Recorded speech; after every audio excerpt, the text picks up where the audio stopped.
Hello, my lovelies. I'm Ginny O, the author with no last name.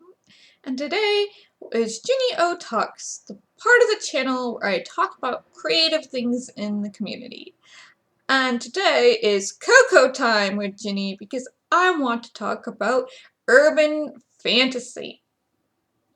Now, this is really an opinion video. If you don't care about my opinion on urban fantasy, well, then you don't have to listen. Yay! Or not yay, I don't know. But today I really want to talk about urban fantasy and my experience with urban fantasy and why I have a very hard time recommending urban fantasy as a genre to anybody. So, um, let's for a quick moment, let's just think about the history of urban fantasy. So, urban fantasy really kind of started to rise, not really in the actual publishing industry as a story industry, but it started coming up in the tabletop gaming community at first, like with World of Darkness when they put out things like Vampire the Masquerade, Werewolf the Apocalypse, and stuff like that. That really kind of popularized among tabletop gamers this concept of fantasy creatures living behind a veil and interacting with the modern world.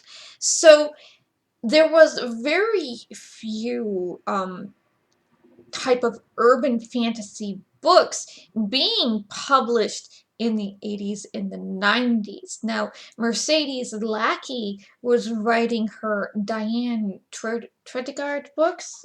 I have one of them on my shelf over here. And she was also writing The Serrated Edge with another author. I don't remember which author it was. And those were kind of like proto-urban fantasy kind of experiments into the genre of traditional publishing. Like, could this be an actual profitable type of book category? But urban fantasy, even Anne Rice could be kind of considered some sort of urban fantasy before urban fantasy was really a thing once her vampires got to the modern age. Like, I believe Lestat is kind of in the modern age. The Queen of the Damned was in the modern age. Kind of American, like her Witches of the Witches series that she wrote, that could be kind of considered urban fantasy, but urban fantasy hadn't really been defined as a genre at that time, and it didn't really come into any type of prominence until Laurell K. Hamilton. Now, we can all laugh all we want at Laurell K. Hamilton. Her book Guilty Pleasures and her Anita Blake mystery series really, established the tone for urban fantasy as a genre. Like, when in the early 2000s, when I started looking for authors to read that were like the Vampire the Masquerade books I was buying to play with games with my friends with, what I was finding was a lot of Laurell K. Hamilton, the very, very first books of Jim Butcher, and like a couple other just very few authors. Kim Harrison was starting to publish her Hollow series at that time, and Patty Briggs was just breaking into the late 2006. She had started publishing her Mercedes Thompson books, and then I believe Kelly Armstrong, The Women of the Other World, was the other one I could find in kind of early 2002 to 2006 type of timeline there. That's when I was living in San Francisco, so going down to the bookstore was just marching down the street, which was really kind of cool. I miss that. But now I can march down the street to my local library. I don't know if that's better or worse. Better for me economically. But so a lot of those very beginning authors, like, you know, Kelly Armstrong, they didn't have a lot of guidelines to go on to what made urban fantasy urban fantasy. And um, so the really big author, the one that everybody outside of Laurel K. Hamilton, past Obsidian Butterfly, people start kind of thinking, her works got a little weird after Obsidian Butterfly.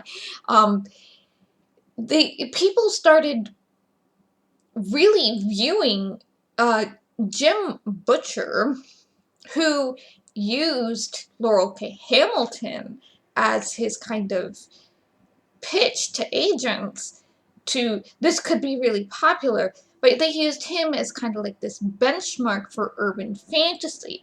So you have readers who claim they love urban fantasy, but they don't want to read things like Patricia Briggs or Kim Harrison or Vicki Peterson, I think, and whoever wrote the Kitty Norval stuff. They see certain books and they read these certain books, and to them there's too much focus on the romance aspect, they believe, rather than the solving mystery aspects. Like, definitely Kelly Armstrong does fall under this. Like, her books are written more like a paranormal fantasy rather than an urban fantasy. So like, they feel that they're more romance than urban fantasy. Just so so this whole concept of fantasy creatures living behind a veil and interacting with the real world, or even not living behind a veil, like Patty Briggs, the Fae don't live behind a veil. No, the werewolves kind of live behind a veil. Like, sometimes it can be everybody's out in the open, and other times it's everybody's hiding, but people are interacting with this modern world, and it's a very kind of exciting concept until you start realizing the restrictions and boxes that the traditional publishing world has put on it because of what Jim Butcher was doing, what Laurel K. Hamilton was doing, and to an extent, some of what Kim Harrison was doing and Kelly Armstrong, and Patty Briggs were doing. The people who were kind of at the forefront, the jumping in when this thing was, barely a trend, and they started creating these kind of guidelines or rules or these walls for what urban fantasy could be, which is, heavily mystery focused, often in the first point of view, and um,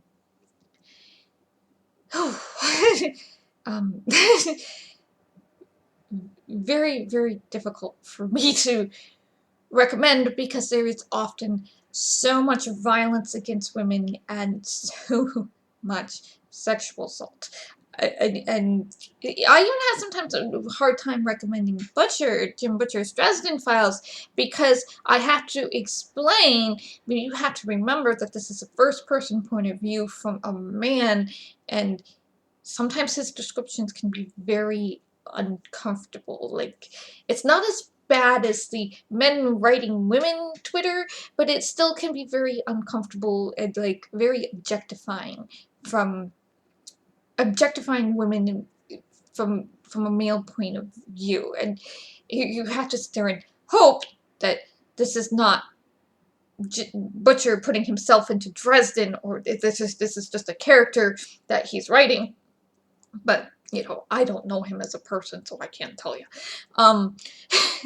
So it got to, this point, where I was just like, I love this concept, and I really, really want to read this concept. I started reading it, and I have read upwards of at least 17 different urban fantasy authors, because when traditional publishing finally realized that this was a trend and that this was going somewhere, they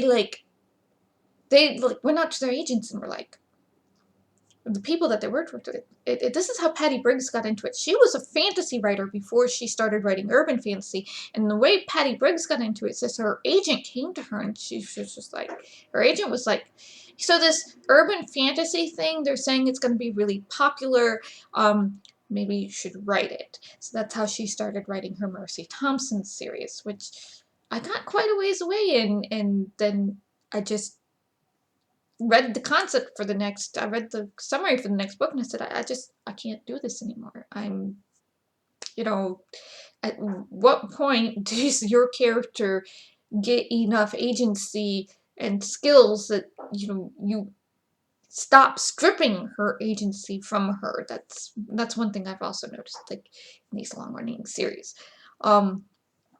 So, I mean, I have read Jane Yellowknife. I've read Elemental Assassins. I've read Charlaine Harris. I have read, there was that one where the nurse was doing it. It was called Night Shifted, I think. I can't remember. I have read the one with the Jinn and the Weather Witches. It starts to blur together after a while. Ilona Andrews, I've read that.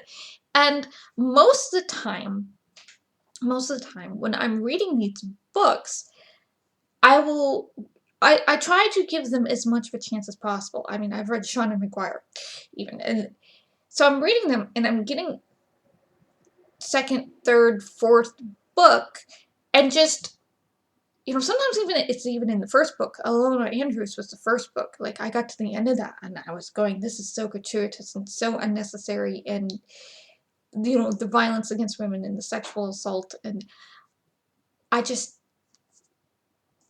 this is not something that feels edifying, or I'm not going to feel satisfied, because she's not saving anybody. She's not even really saving herself. This is just not needed. Like Jane Yellowknife, I think I read the first two books, couldn't find the third book, so skipped ahead to the fourth book because I was just like, these aren't, there's not enough of a containing storyline that I think I need to read the third book. And I was reading this book, and all of a sudden there's an out of nowhere sexual assault, and I was just like, holy crap. No, thank you. Sorry, I just can't keep doing this. And I'm not sorry. I'm not going to apologize here. It's not an apology. Sorry, it's more like of a reflexive. I understand you have the ability and the right to write it, but I don't particularly want to read it. So, and there's sort of, they put out a lot of this urban fantasy but it all kept using the same type of setups and tropes over and over and over and over and over, instead of the genre evolving over the years. Like, science fiction has somewhat evolved over the years. Fantasy has kind of evolved over the years. I mean, there's different types of genres of fantasy that, can be published. Even if a great deal of fantasy is now being marketed as young adult, it's still evolved and changed. But urban fantasy, even the new urban fantasy, which if you try to get published as urban fantasy, you better have some sort of connection in the industry, because they're not really doing that anymore. Like, they'll do kind of urban fantasy style stuff in young adult, but it's more like contemporary fantasy, they label it, instead of urban fantasy. But unless you know somebody in the industry, or have somebody like an author as a relative, you're probably not going to be published as urban fantasy, because it's dead on arrival. They saturated the market with these books, these different book concepts that are long series. Some of them are still ongoing, some of them aren't. Patty Briggs is still ongoing, Sean and McGuire is still ongoing, but Kim Harrison has moved on to a new young adult series, I believe. Jim Butcher is still ongoing. some of these Cat Adams, I'm not sure if their stat one's still going or not, but some of them, some of them are still ongoing, and some of them are just, they've run through their contract number of books and they're done. But they're not picking up new urban fantasies to, replace them for people. It's just an oversaturated market for them. And it's just like, after reading it and going, all these love triangles that are resolved most of the time off screen, which was weird, or not really resolved at all, or resolved in really, really bonkers ways, and all this kind of sexual assault and violence against women, and just seeing the same storylines over and over, and the same there's an obsession with blood. I don't know what it is. Like, Kim's Harrison had this obsession with how the blood of her character, and then I was reading Charlaine Harris, and I got to the point where it's, oh, she's got this type of blood, and it's like Twilight. Twilight had that same thing. And I don't know where. I don't know if it's like kind of like this osmosis thing, or something that the agents are pushing, or they're I don't know what's going on. But like how the main character Bella in Twilight had this like really tasty smelling blood, or enchanting smelling blood, and or the how the blood is special. So it was really distressing to me that the urban fantasy, even though there was so much of it being put out, and there was all these authors writing it, and then there was all this potential to the genre, that it never really evolved. And I kept looking, and I kept looking for some type of author that was, writing like these. I don't really. I like mysteries. Mysteries are fine. I don't mind a mystery. I really don't. It was just, I kept looking for something that wouldn't make me feel like I'm going through a sewer in a glass bottom boat, or something that wouldn't make my skin crawl, or I couldn't find something that I could recommend wholeheartedly to anybody. That really upsets me. It's really distressing to me. Like, it's like, I liked Kim Harrison. I liked The Hollows. I liked the concept of The Hollows. It's just, I could tell as she was writing and things were going onwards, I could tell from her blog posts and just the story itself, she didn't have a plan for these books, because as she was writing and as she was getting more sales, her contract kept getting bigger and bigger. She first had a 1 book, and then she had a 3 book, and they upped it to a 7 book, and then they upped it to 13 books. Whew. And if you don't have a, like, Butcher, we know he has a plot outline for like 20 to 30 odd books, but if you are somebody who is not used to doing an outline, and you don't know how many books you're going to have on your contract for this series, because it's depending on your sales, then you don't know how expanded or contracted your story is going to be until you're halfway through writing it. And from what I could feel, I can't say this absolutely, was that, she really wanted this romance to happen, and she had an ending in mind, and maybe an ending actually written, but she didn't have a plan on how to get there. So in the end, while the world was really well built, and like there was a lot of interesting conflicts going on, the end wasn't, kind of ground out, unsatisfying. It didn't make a lot of sense. It just, the end game couple didn't really feel like they belonged together. And I don't know if that's because she is a pantser, or if she just, or if it was just the way the contract got expanded. I don't know.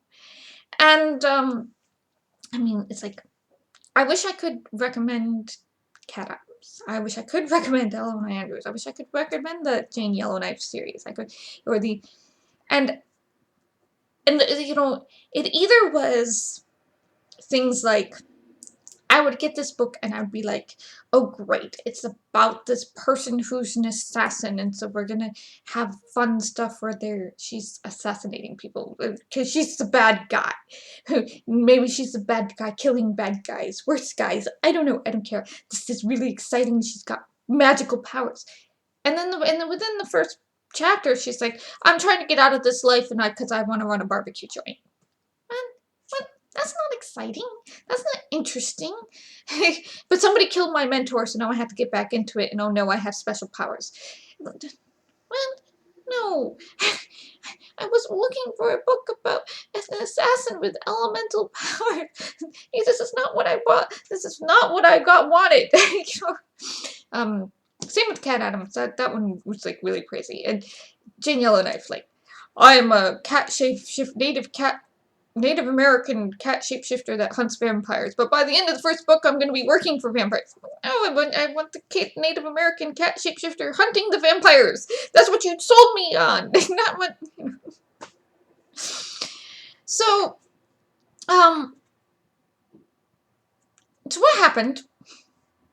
Now that I've rambled for about 20 minutes about this. So what really happened was, what I really want to see is, I really want to see like an evolution of this genre. Like, I want to see what would happen to characters who are, you know, urban fantasy characters. Like, and some of it is happening. Like, you know, they're doing paranormal type of cozy stuff. Like, they're doing, you know, witches solving crime, you know, stuff like that. Which is really cool. And I really want to see more of that. But I want to see the traditional publishing industry, you know, get in on that a little more too. You know, there's a huge cozy mystery thing, but most of it's just like candy shops and quilting clubs, and I'm just like, wait, when are we gonna get the witches, you know, and the vampires and the werewolves? Like, you know, I want to see this expansion on the urban fantasy stuff, and like taking the urban fantasy and kind of maybe moving it a little bit into the future. Oh, right, I did that. I did. That's what I did. I wanted to, in the Lone Prospectus, I wanted to write it in urban fantasy, but I didn't want to be like every other urban fantasy. So I was like, let's have a big world war and change our technology a little bit. People are still living in cities, and it's still very much like today. And you know, there's still adventure and stuff going on, but it doesn't have to be a mystery. It can be, you know, Sons of Anarchy, but with werewolves, things like that. I'm sorry. I live on a state interstate kind of thing, like a little 2-lane road, so that's why we have traffic noise. But it'd be really, really cool to me to see, hopefully, that the publishing industry sees that there still is a demand for urban fantasy, but like a demand that changes things up a little bit. Like, give us more options on, you know, what's going on with werewolves and vampires, you know, like, how would a werewolf cop actually work? You know, I mean, I don't want to encourage propaganda, but like, how like, I have in my files, like, what happens when a werewolf and a vampire run a bakery? Do they solve crime? Well, or do they solve problems? You know, what would the Finder look like if it had a urban fantasy type of protagonist and cast of characters? You know, so there's a lot that could be done with urban fantasy, and I really wish that I could like recommend an urban fantasy, you know, wholeheartedly book series out there. The only ones that remained on my shelves is that Deanna Tredegaard book from Mercedes Lackey because it's really hard to find. It's like out of print, and I'm like, oh my god, I have a copy of this. I'm not gonna bring it up ever.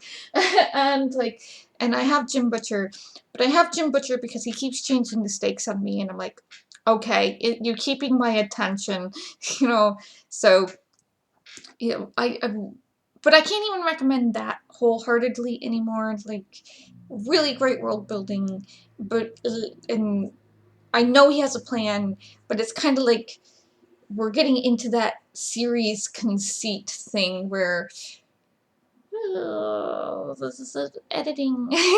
Editing is probably necessary. So, we'll see.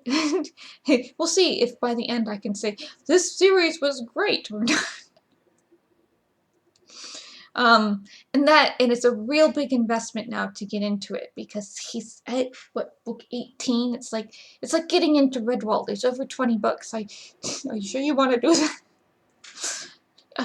Speaking of Redwall, I'd love more fighting animal type books. More books that are, you know, a little less warrior cats and a little bit more fighting mice. But so that's, you know, when I do book reviews, I'm reading through, going through my TBRs and stuff like that. If you're seeing a lack of urban fantasy, that's why. Because I have already read a ton of this stuff, and I just can't say, you know, without a whole bunch of caveats and a whole bunch of explanations and be like, are you okay with X, Y, and Z? You know, this is urban. I know it says fantasy, but it says city fantasy, but it really has a lot of roots in horror, and it has a lot of roots in mystery, and, you know, so it has a really dark side to it. So are you okay with that? Versus, you know, you know, I can't, versus, there are things in, like, romantic fantasy that even then sometimes I have to be like, okay, this trilogy is good, this trilogy I have trigger warnings for, this trilogy is okay, you know, things like that. So, thanks for listening to my, I don't know, I wouldn't call it a rant, my opinions. Take care of yourselves. If you are read a lot of urban fantasy and you are not happy with urban fantasy as it is, my Lone Prospect book series, the Werewolf Motorcycle People, was written in response to it, and, like, no sexual assaults, no violence against women, some swearing. You know, I call it Sons of Anarchy with werewolves, but it's not really, you know, it doesn't have that super violent drama of Sons of Anarchy. But most people just are like, oh, you mean the motorcycle show? So yeah, the motorcycle show, but with werewolves, okay? Thanks for listening. Take care of yourselves. Bless. Stay safe. And I'll see you in the next video.